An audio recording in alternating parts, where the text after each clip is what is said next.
नमस्कार दोस्तों, स्वागत है आप सभी का हमारे YouTube channel the transformative institute में। तो दोस्तों, आज का चैप्टर है पादप में जनन अर्थात पौधों में जनन। देखते क्या है। अपने वंश अथवा प्रजाति को बनाए रखने के लिए पादप और जंतुओं के लिए जनन आवश्यक है। कक्षा 6 के अध्याय 6 में आपने पढ़ा था कि सभी जीव अपने समान जीवों का जनन करते हैं। माता पिता से संतति का जन्म, क्या लिखा है? माता पिता से संतति का जन्म जनन कहलाता है। लेकिन पादप कैसे जनन करते हैं? पादपों में जनन विभिन्न विधियों द्वारा होता है, जिसके बारे में हम इस अध्याय में पढ़ेंगे। देखते हैं क्या है।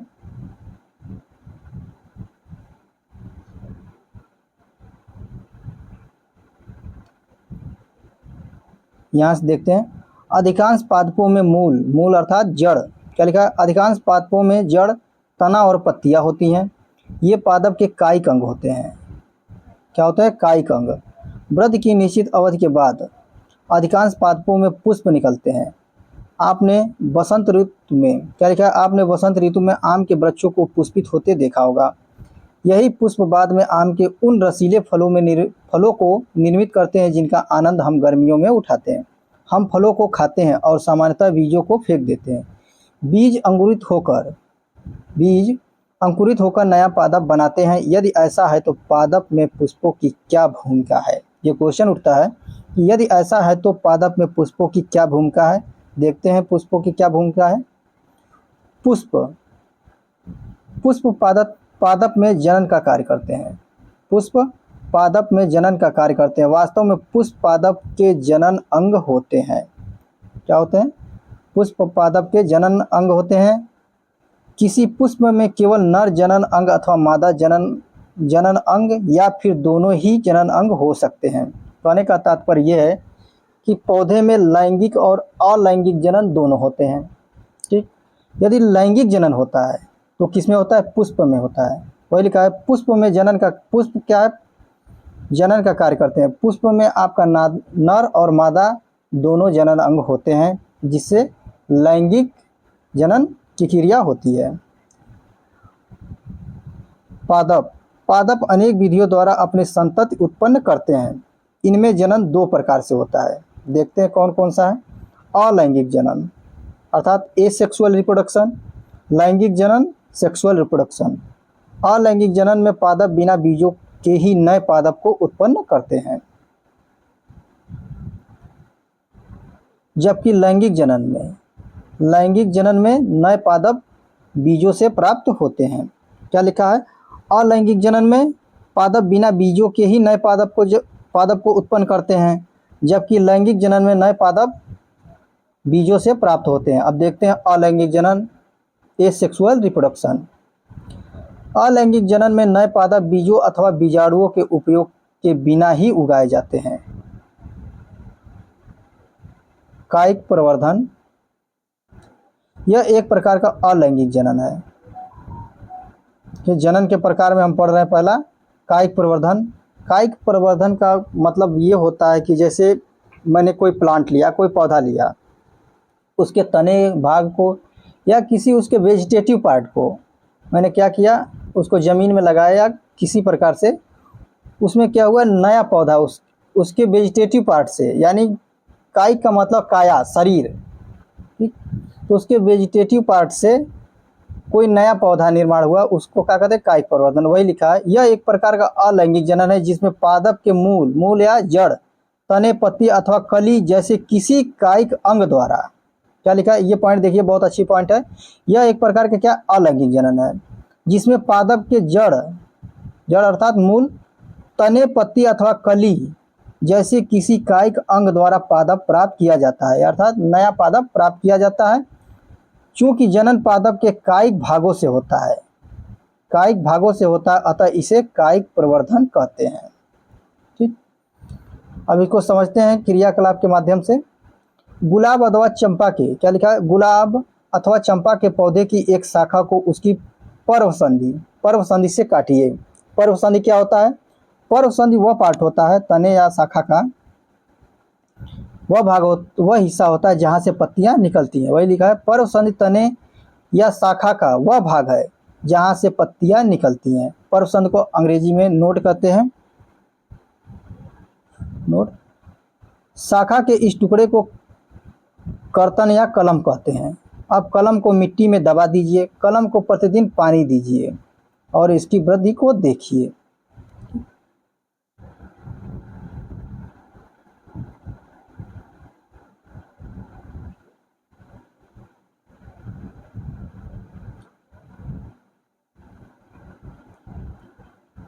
पत्तियों के निकलने में क्या लिखा है?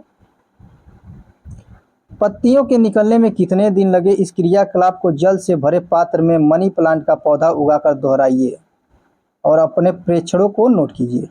अपने पुष्प कलिकाओं क्या लिखा है? अपने पुष्प कलिकाओं से पुष्पों को खिलते देखा होगा। पुष्प कलिकाओं के अतिरिक्त पत्तियों के कच्छ पत्ती के पर्व संधि से जुड़ाव का बिंदु पत्तियों का कच्छ कहलाता है। पत्तियों के कच्छ में भी कलिकाएं होती हैं। ये कलिकाएं अंकुरों के रूप में विकसित होती हैं और कायिक कलिकाएं कहलाती हैं, जैसा कि चित्र 8.2 में दिखाया गया है। कली में एक छोटा सा तना होता है। क्या होता है? कली में एक छोटा सा तना होता है जिसके चारों ओर अपरिपक्व पत्तियां, अपरिपक्व मतलब एमेच्योर लीफ, एक दूसरे के ऊपर अध्यारोपित रहती हैं। कायिक कलिकाएं भी नए पादप को जन्म दे सकती हैं। ठीक, अब देखते हैं क्रियाकलाप 8.2 में क्या दिया है। आलू से रिलेटेड है। एक ताज़ा आलू लीजिए, आवर्धन लेंस की सहायता से इस पर पड़े छत चिन्हों को देखिए। आपको इनमें कलिका या कलिकाएं दिखाई दे सकती हैं। छत चिन्ह को आँख भी कहते हैं। सॉरी, क्या लिखा है? छत चिन्ह को आँख भी कहते हैं। आलू के कुछ टुकड़े काटिए जिनमें से प्रत्येक में एक आँख अवश्य हो और उन्हें मिट्टी में दबा दीजिए। उस स्थान पर कुछ दिनों तक पानी डालते रहिए जहां आप आलू के टुकड़े को मिट्टी में दबाया था। कुछ दिन बाद आलू के टुकड़े को खोद कर निकाल लीजिए। आप क्या देखते हैं? उसमें नए पौधा का निर्माण होने लगता है। इसी प्रकार आप अदरक में भी कर सकते हैं। इसी प्रकार आप अदरक अथवा हल्दी भी उगा सकते हैं।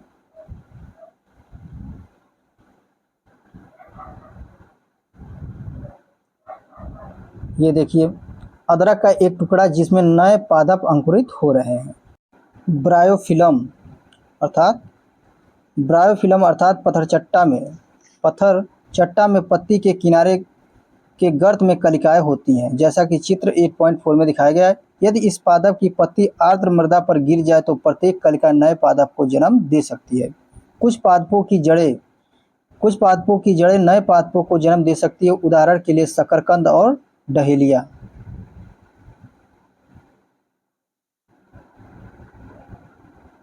ये देखते हैं चित्र 8.4 में क्या है। ब्रायोफिलम की पत्ती जिसके किनारे पर कलिकाएं होती हैं। देखिए नए पादप,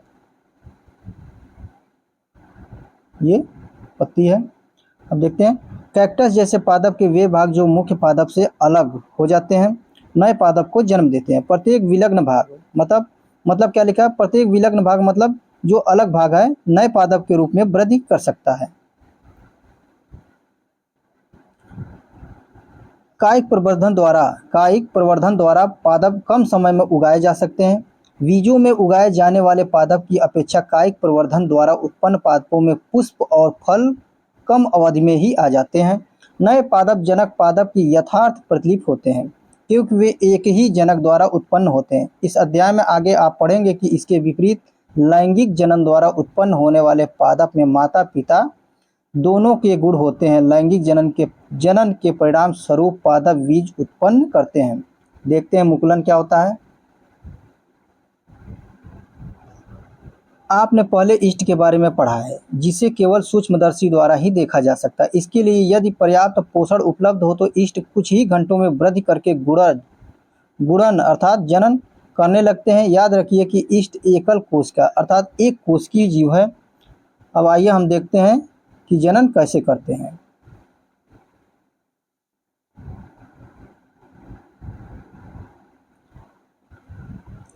बेकरी से ईस्ट केक अथवा केमिस्ट की दुकान से ईस्ट पाउडर खरीद लें। चुटकी भर ईस्ट लेकर इसे किसी ऐसे पात्र में रखें जिसमें कुछ जल हो। इसमें 1 चम्मच शक्कर डालकर उसे जल में घोल लें। अब उस पात्र को किसी कमरे के गर्म भाग में रखें। 1 घंटे पश्चात इस द्रव की 1 बूंद कांच की स्लाइड अर्थात पट्टी पर रखकर सूक्ष्मदर्शी में देखें, आपको क्या दिखाई देता है। आप नई ईस्ट कोशिकाओं को देख सकते हैं, जैसा कि चित्र 8.5 में दिखाया गया है। यह है ईस्ट कोशिका, इसका प्रवर्धन हो रहा है। देखिए, एक मुकुल क्या हो रहा है, विकसित हो रहा है, ठीक। और नवीन मुकुल धीरे धीरे विकसित होकर एक श्रृंखला के रूप में होगा, और ये एक समय आएगा, ये कट के अलग हो जाएगा और नई ईस्ट कोशिका को जन्म देगा।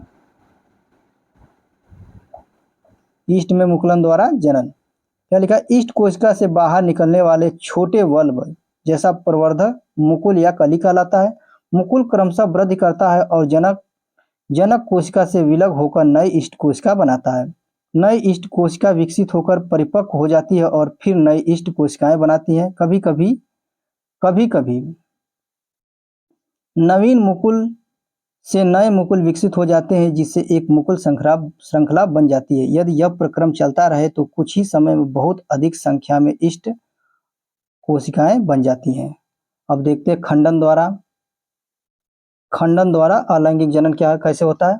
आपने तालाबों अथवा ठहरे हुए पानी के अन्य जलाशयों में हरे रंग के अवपंकी गुच्छे फिसलनदार तैरते हुए देखे होंगे। ये शैवाल हैं। जब जल और पोषक तत्व उपलब्ध होते हैं तो शैवाल वृद्धि करते हैं और तेजी से खंडन द्वारा गुणन करते हैं। शैवाल 2 या अधिक खंडों में विखंडित हो जाते हैं। ये खंड अथवा टुकड़े नए जीवों में वृद्धि कर जाते हैं। कहने का तात्पर्य खंडन द्वारा जो अलैंगिक जनन होता है, उसमें क्या होता है कि जो शैवाल के टुकड़े जो जल में तैरते रहते हैं वो टूटकर अलग हो जाते हैं। जब हो जाते हैं तो नए प्लांट्स को निर्मित करते हैं। यह प्रक्रम निरंतर चलता रहता है और कुछ ही समय में शैवाल एक बड़े क्षेत्र में फैल जाता है। अब देखते हैं बीजाणु का निर्माण। अध्याय 1 में आपने पढ़ा था कि डबल रोटी में वायु में उपस्थित बीजाणुओं में कवक उग आते हैं। कवक अर्थात फंजाई। अध्याय 1 में दिए गए क्रियाकलाप 1.2 को दोहराइए। क्या लिखा था उसमें, क्या हुआ था उसमें? डबल रोटी पर रुई के जाल में बीजाणुओं को देखिए। जब बीजाणु निर्मुक्त होते हैं तो ये वायु में तैरते रहते हैं। चूंकि ये बहुत हल्के होते हैं इसलिए लंबी दूरी तक जा सकते हैं। बीजाणु अलैंगिक जनन ही करते हैं। प्रत्येक बीजाणु उच्च ताप और निम्न आर्द्रता जैसी प्रतिकूल परिस्थितियों में क्या लिखा था, प्रतिकूल परिस्थितियों को झेलने के लिए एक कठोर सुरक्षात्मक आवरण से ढका रहता है, इसलिए ये लंबे समय तक जीवित रह सकते हैं। अनुकूल परिस्थितियों में बीजाणु अंकुरित हो जाते हैं और नए जीव में विकसित हो जाते हैं। मांस और फर्न जैसे पादप में भी जनन बीजाणुओं द्वारा होता है।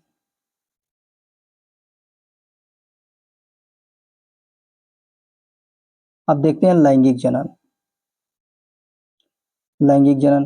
पुष्प की संरचना के बारे में आप पहले ही पढ़ चुके हैं। आप जानते हैं कि पुष्प पादप के जनन अंग होते हैं।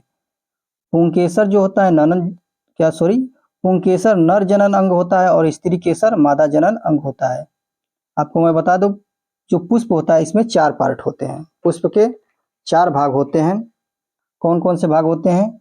एक तो होता है आपका बाह्य दल, ठीक, एक होता है दल और तीसरा स्त्री केसर और पुंकेसर। 4 भाग होते हैं। अब देखते हैं क्रियाकलाप के माध्यम से। सरसों, गुड़हल या पिटूनिया का कोई पुष्प लीजिए और इनके जनन अंगों को पृथक कर लीजिए। पुंकेसर और स्त्री केसर के विभिन्न भागों का अध्ययन कीजिए।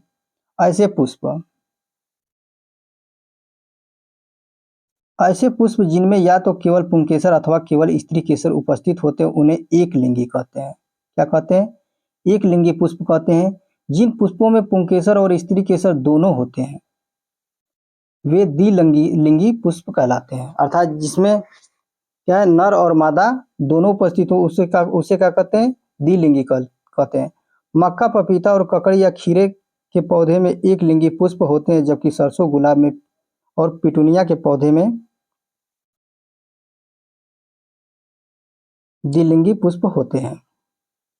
नर और मादा एक लिंगी पुष्प दोनों एक ही पादप पर उपस्थित हो सकते हैं अथवा भिन्न पादपों पर भी पाए जा सकते हैं।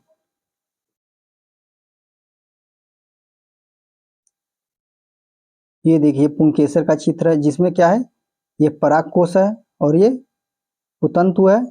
परागकोश में ही आपके परागकण पाए जाएंगे, परागकण। यह है स्त्री केसर, स्त्री केसर जिसमें ये अंडाशय है, अंडाशय में क्या है, बीजांड।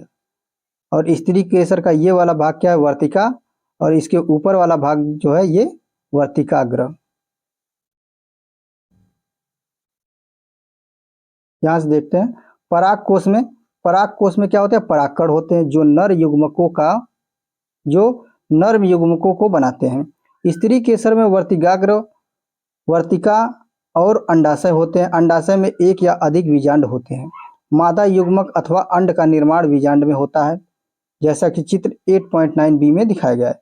लैंगिक जनन में नर और मादा युग्मकों के युग्मन में युग्मनज बनता है। क्या लिखा है, लैंगिक जनन में नर और मादा के युग्मकों के युग्मन से, यानी नर और मादा के जो गैमीट होते हैं उनके मिलने से क्या बनता है, जाइगोट बनता है।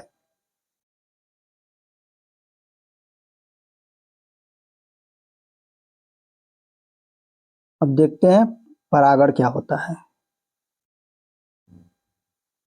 समानता परागकणों में दृढ़ सुरक्षात्मक आवरण होता है जो उन्हें सूखने से बचाता है। क्योंकि परागकण हल्के होते हैं अतः वह वायु अथवा जल द्वारा बहाकर ले जाए जा सकते हैं। पुष्पों पर बैठने वाले कीटों के शरीर पर परागकण चिपक जाते हैं। जब कीट उसी प्रकार से किसी अन्य पुष्प पर बैठते हैं तो पुष्प के वर्तिकाग्र पर कुछ परागकण गिर जाते हैं। परागकणों का परागकोश से पुष्प के वर्तिकाग्र पर स्थानांतरण परागण कहलाता है। ठीक, कहने का तात्पर्य यह है कि जो परागकण है, परागकण आपका पाया जाता है पुंकेसर में। ये क्या होता है, नर युग्म है, आपका नर गैमीट है। तो इसका स्थानांतरण जब दूसरे स्त्री केसर के वर्तिकाग्र पर होता है तो वही स्थानांतरण ही परागण कहलाता है। परागकण का एक स्थान से दूसरे स्थान पर स्थानांतरण परागण कहलाता है। ठीक, यदि परागण उसी पुष्प के वर्तिकाग्र पर गिरते हैं, या अर्थात कहने का तात्पर्य यह है कि जिस पौधे पर पुंकेसर है उस पुंकेसर में क्या है, उस पुंकेसर में आपका परागकोश है। परागकोश में क्या है, परागकण है। यदि परागकण उसी पौधे के स्त्री केसर के वर्तिकाग्र पर गिरता है तो उसे क्या कहते हैं, स्वपरागण कहते हैं। क्या कहते हैं, स्वपरागण कहते हैं। यदि दूसरे पौधे पर जाकर गिरता है तो उसे परपरागण कहते हैं। देखते हैं वो पॉइंट भी लिखा होगा, चित्र को देख लेते हैं। स्वपरागण और परपरागण, देखिए ये क्या है आपका, ये है आपका परागकोश है। ठीक, परागकोश में क्या है, परागकण। यदि ये पौधा ए है, ये पौधा बी है। ठीक, यदि यहाँ का परागकण इसी पौधे पे आ जाए, इसी पौधे के वर्तिकाग्र पर गिरता है तो उसे क्या कहते हैं, स्वपरागण कहते हैं। यदि इस पौधे का परागकण दूसरे बी वाले पौधे के वर्तिकाग्र पर गिरता है तो उसे क्या कहते हैं, परपरागण कहते हैं। ठीक, आगे देखते हैं। पुष्प के परागकण उसी पादप के किसी अन्य पुष्प के वर्तिकाग्र पर गिरते हैं तो इसे परपरागण कहते हैं। अब देखते हैं निषेचन अर्थात फर्टिलाइजेशन। नर तथा मादा युग्मकों के युग्मन अर्थात संयोग द्वारा बनी कोशिका युग्मनज कहलाती है, युग्मनज को अंग्रेजी में क्या कहते हैं, जाइगोट। युग्मनज बनाने के लिए नर और मादा युग्मकों के युग्मन का प्रक्रम निषेचन कहलाता है। अर्थात नर युग्मक और मादा युग्मकों के मिलने की जो प्रक्रिया होती है उसे क्या कहते हैं, निषेचन अर्थात फर्टिलाइजेशन कहते हैं। युग्मनज जो होता है, जो जाइगोट होता है, जाइगोट विकसित होकर किसमें, भ्रूण में विकसित हो जाता है।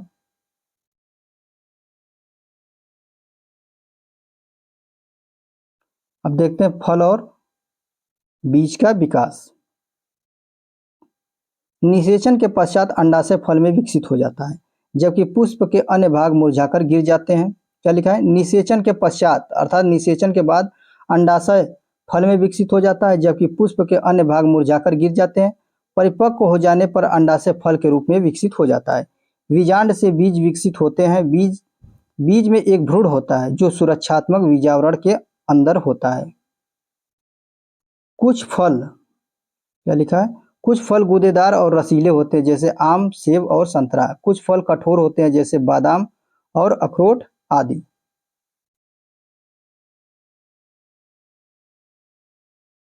अब देख लेते हैं बीज का परिकिरण। प्रकृति में एक ही प्रकार के पादप विभिन्न स्थानों पर उगे हुए पाए जाते हैं। ऐसा बीजों के विभिन्न स्थानों पर परिकिरण के द्वारा या परिकिरण के कारण होता है। कभी कभी किसी वन अथवा खेत या फिर उद्यान में चहलकदमी करते समय आपको अपने वस्त्रों पर फलों के बीज चिपके दिखाई दिए होंगे। क्या आपने कभी यह जानने का प्रयास किया कि ये बीज आपके वस्त्रों पर कैसे चिपके हैं? तो बता दें, ये चिपके कैसे हैं, परिकिरण के द्वारा। कल्पना कीजिए कि किसी पादप के सभी बीज एक ही स्थान पर गिरकर वहीं उगाए। आपके विचार में इस परिस्थिति में क्या होगा? पादप के नवोद्भिद अर्थात नए उगे पौधे के बीच धूप, जल, खनिजों और स्थान के लिए गंभीर स्पर्धा होगी। संभवतः उनमें से कोई भी स्वस्थ पादप के रूप में विकसित नहीं होगा। पादपों को बीजों के परिकिरण से लाभ होता है। इसमें एक ही प्रकार के पादप के नवोद्भिद में सूर्य के प्रकाश, जल और खनिजों के लिए परस्पर स्पर्धा की संभावना कम हो जाती है। परिकिरण पादप को व्यापक क्षेत्र विकसित होने में सहायक होता है ताकि वे नए आवासों में अपनी पकड़ बनाने में समर्थ हो सकें।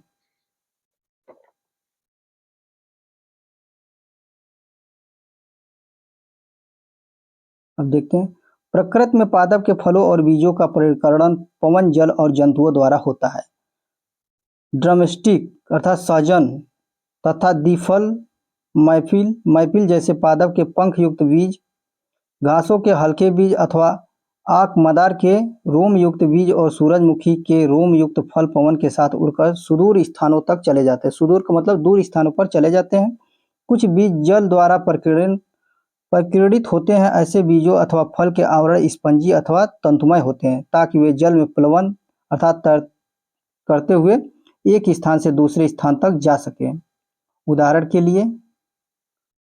उदाहरण के लिए नारियल। कुछ बीज जंतुओं द्वारा परिकिरणित होते हैं, विशेष रूप से कंटकी कांटेदार बीज जिनमें हुक जैसी संरचनाएं होती हैं, जिससे बीज जंतुओं के शरीर से चिपक जाते हैं और दूरस्थ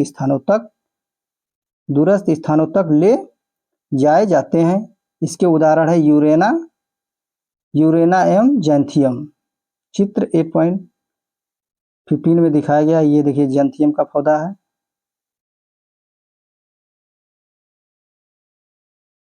कुछ पौधों के फल झटके के साथ फट जाते हैं। क्या लिखा? कुछ पौधों के फल झटके के साथ फट जाते हैं जिससे उनके अंदर स्थित बीज परिकिरणित हो जाते हैं। बीज जनक पादप से दूर जाकर गिरते हैं। एरंड और वाल्सन के पादप में ऐसा ही होता है। मैं परिकिरण के बारे में आपको समझा दूं कि परिकिरण क्या होता है। सरल शब्दों में,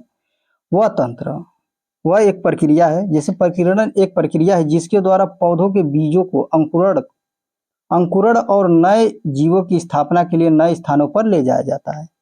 ठीक, उसे परिकिरण कहते हैं। यह प्रक्रिया किनके द्वारा हो सकती है? हवा से हो सकता है, पानी से हो सकता है, जानवरों से, पशु पक्षियों के द्वारा, विस्फोट से। अभी आपने पढ़ा कि विस्फोट में एरंड और वाल्सन के पौधा जो होते हैं, फल तेजी के झटके से के साथ फटते हैं। ठीक, और हवा के द्वारा जैसे कुछ पौधों के बीज बहुत हल्के और रोएदार होते हैं।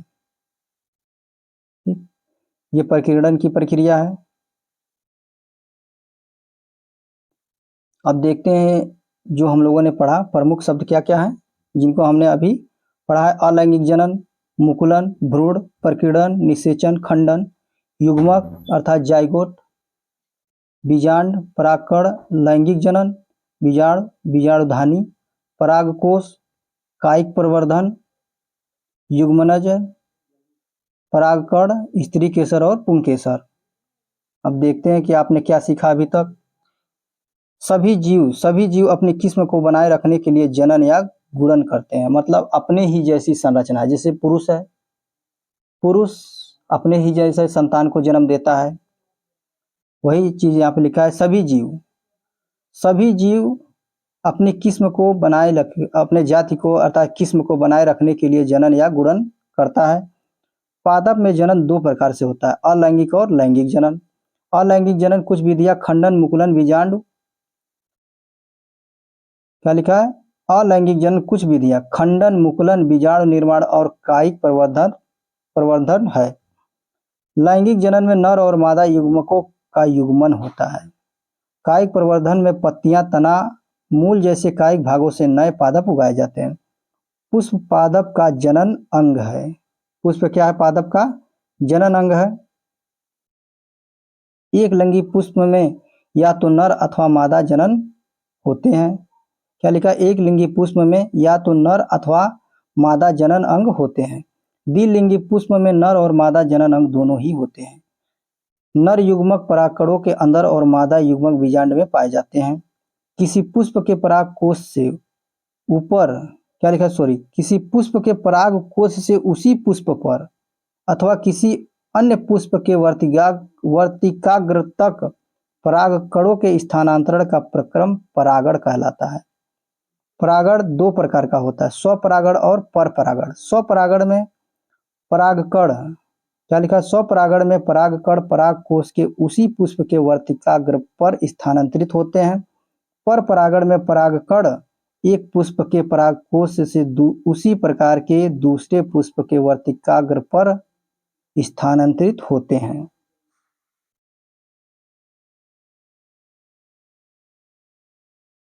अब देखते हैं। परागण पवन, जल और कीटों के द्वारा हो सकता है। नर और मादा युग्मकों का युग्मन निषेचन कहलाता है। निषेचित अंड युग्मनज कहलाता है। युग्मनज का विकास भ्रूण में होता है। अब देखते हैं अभ्यास क्वेश्चन। अभी कुछ पॉइंट बचे हैं। फल एक परिपक्व, क्या लिखा? फल एक परिपक्व अंडाशय है, जबकि बीजांड बीज में विकसित होता है। बीज में विकासशील भ्रूण होते हैं, भ्रूण होता है। बीजों का परिकर्णन पवन, जल अथवा जंतुओं के द्वारा होता है। बीज परिकर्णन एक ही स्थान पर पादप की अधिक संख्या की वृद्धि को रोकने, सूर्य के प्रकाश, जल और खनिजों के लिए स्पर्धा को कम करने, नए आवासों के अधिग्रहण में सहायक होता है। अभ्यास क्वेश्चन में देखते हैं। क्वेश्चन नंबर एक, क्या लिखा है? रिक्त स्थानों की पूर्ति कीजिए। क्या लिखा है? जनक पादप के, क्या लिखा है? जनक पादप के कायिक भागों में नए पादप के उत्पादन का प्रक्रम कायिक प्रवर्धन कहलाता है। क्या कहलाता है? कायिक प्रवर्धन कहलाता है। जनक पादप के कायिक भागों से नए पादप के उत्पादन का प्रक्रम क्या कहलाता है? कायिक प्रवर्धन कहलाता है। दूसरा क्वेश्चन देखते हैं इसी का ख। ऐसे पुष्पों को जिनमें केवल नर अथवा मादा जनन अंग होते हैं उन्हें एक लिंगी पुष्प कहते हैं। एक लिंगी पुष्प कहते हैं। ग देखें, परागकणों का उसी अथवा उसी प्रकार के अन्य पुष्पों के परागकोश से वर्तिकाग्र पर स्थानांतरण का प्रक्रम परागण कहलाता है। क्या कहलाता है? परागण कहलाता है। नर और मादा युग्मकों का युग्मन निषेचन कहलाता है। क्या कहलाता है? निषेचन कहलाता है। बीज का परिकर्मण, क्या लिखा है? बीज का परिकर्णन हवा, पानी और जीवों द्वारा होता है। अब क्वेश्चन नंबर देखते हैं 9। क्वेश्चन नंबर 9 को देखते हैं, मिलाते हैं कॉलम को। क्या लिखा है? कॉलम ए में दिए गए शब्दों का कॉलम बी में दिए गए जीवों से मिलान कीजिए। क्या लिखा है? कली, कली अथवा मुकुलन, ये हम लोगों ने पढ़ा था ईस्ट में। किसमें पढ़ा था? ईस्ट में पढ़ा था। आंख, आंख हम लोगों ने पढ़ा था आलू से रिलेटेड है, आलू। खंडन, खंडन किसमें होता है आपका? स्पाइरोगाइरा में। ये हो गया स्पाइरोगाइरा। पंख, पंख हो गया आपका मैपिल में। विजाणु, विजाणु आपका पढ़ा था हमने डबल रोटी, डबल रोटी की फफूंद अर्थात फफूंद या अर्थात फंजाई। क्वेश्चन नंबर 10 देखते हैं, इसमें सही विकल्प पर निशान लगाना है। पादप का जनन भाग होता है। क्या लिखा है? पादप का जनन भाग होता है, हम लोगों ने पढ़ा पुष्प, इसका आंसर होगा पुष्प। ख देखते हैं, नर और मादा युग्मक के युग्मन का प्रक्रम कहलाता है। क्या लिखा है? नर और मादा युग्मक के युग्मन का प्रक्रम क्या कहलाता है? निषेचन। क्या कहलाता है? निषेचन। परिपक्व होने पर अंडाशय विकसित होता है। परिपक्व होने पर अंडाशय विकसित होता है किसमें? फल में। किसमें? फल में। बीजाणु, बीजाणु उत्पन्न करने वाला एक पादप,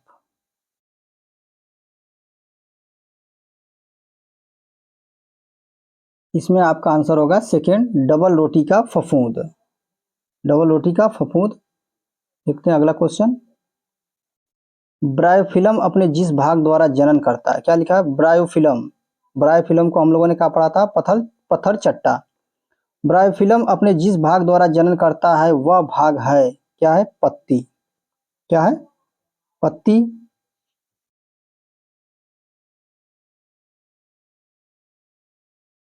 दोस्तों आज के लिए इतना ही, मिलते हैं हम अगले चैप्टर में। अगला चैप्टर है आपका गति एवं समय। ठीक है, तो आज के लिए इतना ही, बहुत बहुत धन्यवाद।